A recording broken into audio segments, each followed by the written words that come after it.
Assalamu alaikum. My name is Fadwa Wazwaz, and I'm doing a presentation today. I actually tried doing it first as a post. I was reviewing my posts to try to do it on Arabic. Tonight is the eve of Arabic. It's the most important day of the year. And usually when I do these type of posts, I look to see historic what I wrote on something and what I've learned since the last time I posted it. And I post that information. Today, I tried doing the same thing, which is to post something on Arabic. But since I was going and doing a theme on power and oppression, I also tried to reflect on power and oppression while I was doing that post. As soon as I put that post up here, I don't know if you could see my post was removed. Said, we removed your post, see why. And when I go to check, it didn't really give me a reason why, just said community standards. So I went to check for community standards.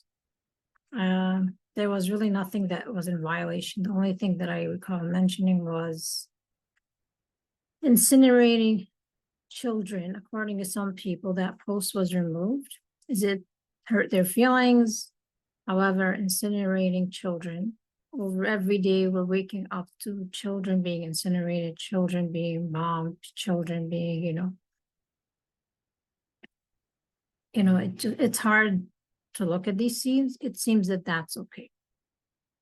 What is not okay is to talk about that and in the perspective of power and oppression and try to show, which I said, that God, when he addresses people who made a mistake, he starts with those in power. He uses those in power, speaks with them directly, he uses them as an example, indirectly about those who are not in power. And I gave the example of Adam and Eve. Adam and Eve both disobeyed God out of neglect. It was not sin, it was a neglect. He did not show resolve. The Quran is very clear. God addresses Adam directly. Nowhere does it say, "Oh, Eve." He speaks directly to Adam. Indirectly, Eve understands her part and her role of where she went, where she, disobeyed, because they both disobeyed together. But again, God doesn't address Eve. He addresses those in power. Abuse of power is the reverse. Abuse of power addresses those who are weak and uses them as an example to those who are in power. So you'll notice, for example, if you want to check and see who's in abusive power, look to see who's being targeted. And so I mentioned in that post that children are being incinerated. Women, if we just put aside, forget about if you're a criminal or terrorist or you're not, but the weakest amongst the people will be the target of abusive power because they use them as an example to those in power. They're afraid to meet, it's a form of cowardice. They're afraid to meet someone head on, like, someone at their level. They can only attack those who cannot fight back or unprotected. They can't address those who have power directly. It's always they go and they incinerate or they kill those who have no power to fight back, or even no one is able to protect them. That post was removed. The way I understood it is it offended some people's feelings. And it just reminds me of, all this hula of the past where we were going on and on and on about the right to offend, the right to offend. And here I'm not trying to offend anyone. I'm just pointing out the obvious that it's been really, really hard the past 8 months, waking up day after day, looking at the image of children being bombed to pieces, incinerated every single day. How there isn't that quick effort to stop it is something that needs to be reflected on the level of self-knowledge these individuals in power have, or even the knowledge that they have with themselves. Having said this, let me proceed to the aim of this video. And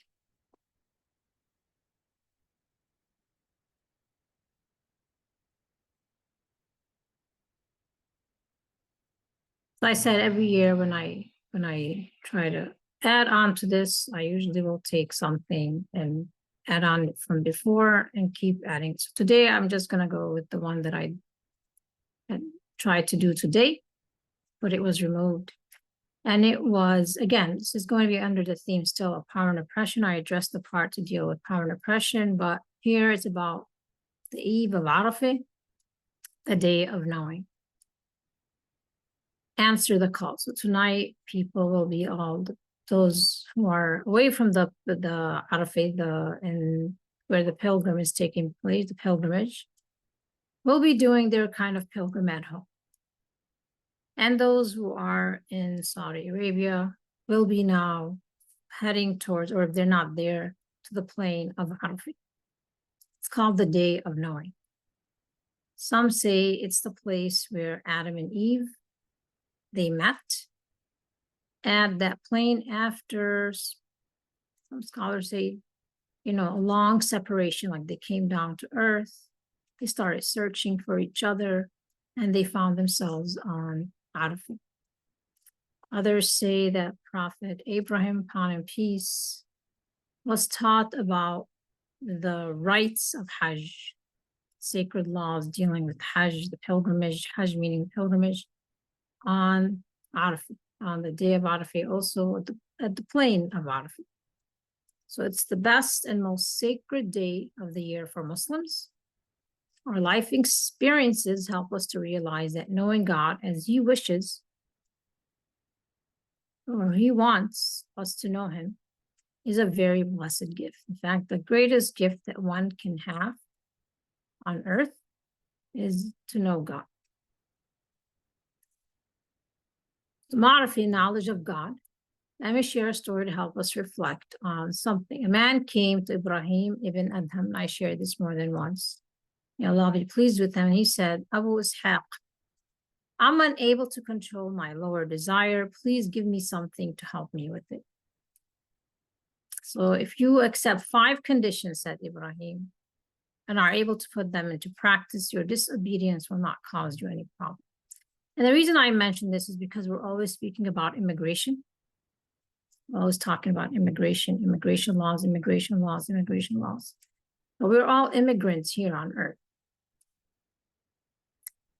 And if we want to also return back to, God, to His, Jannah is His paradise. It's not ours. We also have to respect the immigration laws.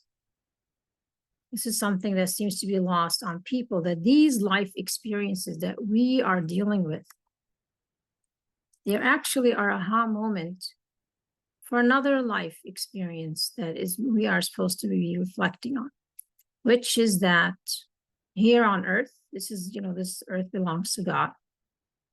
And also, if we want to return to God's paradise, then we also have to follow the immigration laws, you can say. So he tells him, here is a testing ground. We are allowed to make mistakes, get up and resolve our issues. But in paradise, it's the final abode. There is no testing ground there. So the man says, just tell me what they are. The first is that when you want to disobey Allah, you do not eat anything He provides. We're very quick to say no food, no water, no electricity. But it's the same with God. You are here as an immigrant on planet Earth. This is a testing abode. If you want to disobey God, then say to yourself, before you go after the weak, say to yourself, no food, no water, no electricity. So if you want to disobey God and follow your own desires, don't eat from his provision. Then the individual said, well, then how will I get anything to eat? Everything on earth is from him. Everything that we have is from God. So is it right to eat his provision and disobey him at the same time? Replied Ibrahim, no, it's not. What's the second condition? When you want to disobey him, move off of his land.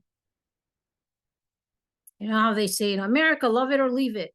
America, love it or leave it. Well, this is earth. This is God's abode. If you want to disobey him, move off his land.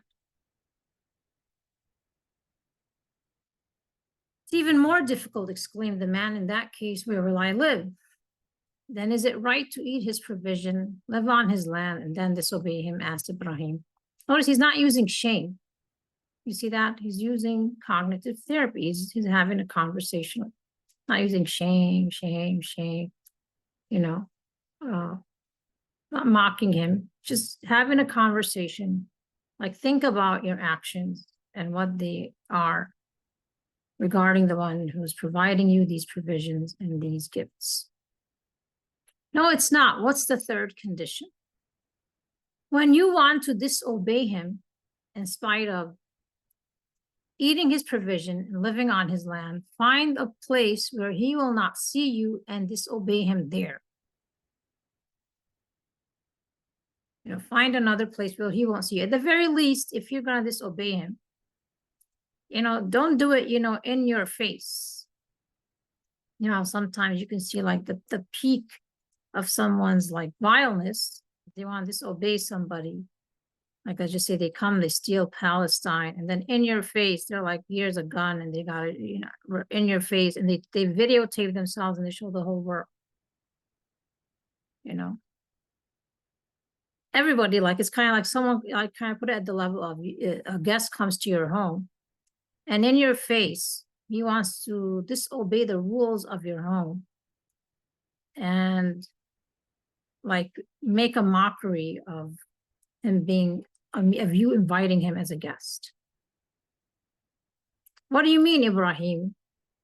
He knows everything that happens, even the most hidden places.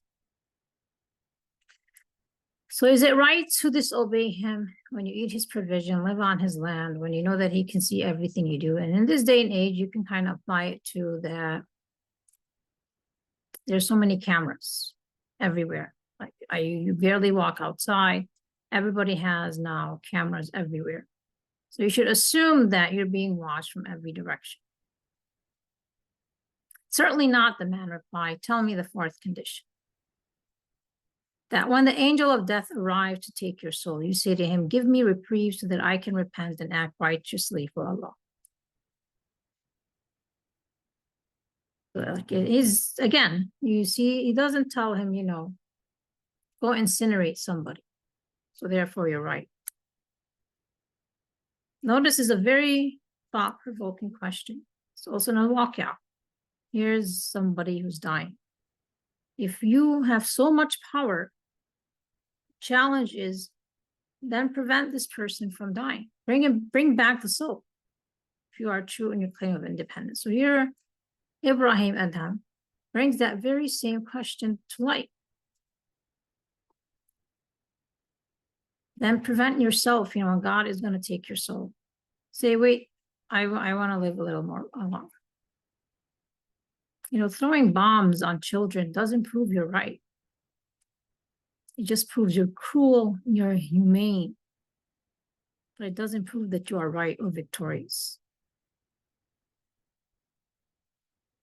But he won't listen to me, says the man. Then if you cannot ward off death long enough to give yourself time to repent, and you know that when it comes, there will be no reprieve, how can you hope to be saved? What's the fifth, said the man.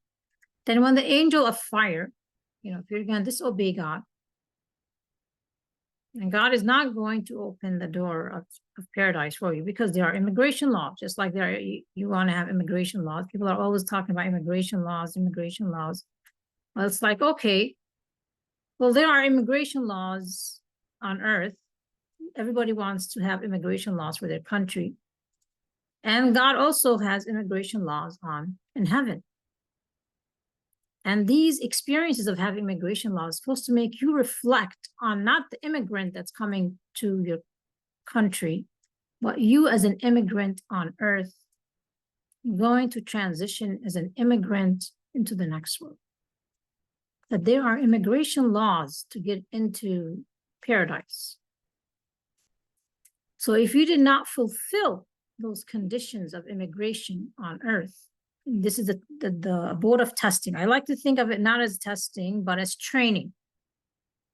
You know, like you train someone to gain knowledge, to gain understanding, to gain consciousness, humanity. So if you do not use this time of training to know God, to know yourself, and to abide by the laws of immigration, I just here, what are the laws? Then you're not going to be able when you exit to go into heaven because there are immigration laws.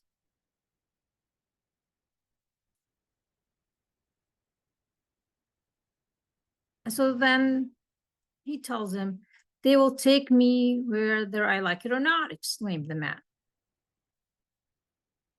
So then how can you hope to be saved? And so the man responded, enough, enough, Ibrahim. I ask Allah's forgiveness and I turn to him. This is again, cognitive therapy. Speaking with the man where he's at and helping him to understand how his actions push him away from knowing himself, but also from knowing God. So again, tonight, the eve, is the day of Arafat, the day of knowing. The purpose of this isn't to shame anyone, is to encourage everyone to reflect on knowing ourselves so that we can know God. Ask him to obey him in truthfulness. So one of the things, everybody will have their list of dua, where they say supplications. Ask God to know him in truthfulness and sincerity. This is the greatest gift you can have. We're not going to have that opportunity in that training period when we exit. This whole life experience, its epitome is about knowing God. It's just a training. They say tests. It's not like God is trying to trick you. No, he's trying to train you to be sincere, train you to be truthful. It's a training ground. So then we exit, then we can go into his paradise and follow the immigration laws. If we follow them here on earth, then we will be allowed entry into heaven. So if you don't wish to live in his dominion, eat of his provision, knowing he's watching you, knowing you're going to die, knowing you cannot protect yourself from the consequences of disobedience and still disobey, ask him, if you're struggling with any of these dimensions, remember, this is the abode of training. Tests meaning that he's training you. These tests, kind of like you take a test in school. They identify your weakness, areas of growth. Doesn't mean like you're bad. It just means that you got an area here that you need to work on. That's how you should look at every test issue. Just like God told Adam, there's an area here you need to work on, resolve. You did not show resolve, show resolve. It was already divine plan that we would come down to earth to be trained in those areas that I just mentioned. Choices have consequences. An intelligent person reflects on the consequences and chooses most wisely in their best interests. Rationalizations need to go. Before we can receive the gift of ma'rifah, we must know ourselves. Ma'rifah meaning, again, knowing God. This is a gift. Because if you ever had conversations with people If you find that they're not truthful or sincere, you don't really want them to know you. You actually, if they want something, you give it to them and just want them to go away. But so the greatest gift that one can have is ma'rifah of God, is to know God. So ask God on ma'rifah for that gift. Ask him to be true, because you know it, to know God requires us to be truthful and sincere. And if we stumbled and, made mistakes and there's weaknesses, those are all part of the human condition. We turn to God if he points out our lack of resolve or our neglect, or here's your area of weakness, or here's your area of weakness. Those are all just, again, pointers at room for growth. We're here to grow. We're here to be trained and trained and trained until we come to a point of, where we are sincere and are truthful. Discover our human condition. In doing so, his mercy and forgiveness. We dump our rationalizations. We make prayers for forgiveness, not out of shame or guilt, but reflecting on the story above, out of choosing wisely in our best interests. This consideration is expressed as follows in Lutfiyya Wahbi. Try your hardest and be the one who has ma'rifah of him. Ma'rifah, again, knowing God. One favored with knowledge of him. It's a gift. For the all-loving one declares, so that I may be known. Knowing God is the ultimate cause for the creation of the two worlds. And knowing God is the adornment of humanity. Those devoid of knowledge of him are low in rank. Knowing him is a spiritual kingdom, and knowing him is a divine gift and blessing. When you, O moving spirit, receive this gift and blessing, the two worlds will be yours. So I leave you with this prayer, and then you could read the rest of this article. Our Lord, grant us from your presence a special mercy and arrange for us in our affairs what is right for our good, and may your peace and blessings be upon our Master Muhammad, upon him peace and blessings, whom the mysteries came to light, and the lights shone brightly upon his pure companions. So I thank you very much. Assalamu alaikum wa rahmatullahi wa barakatuh. Please remember me in your dua. Salam.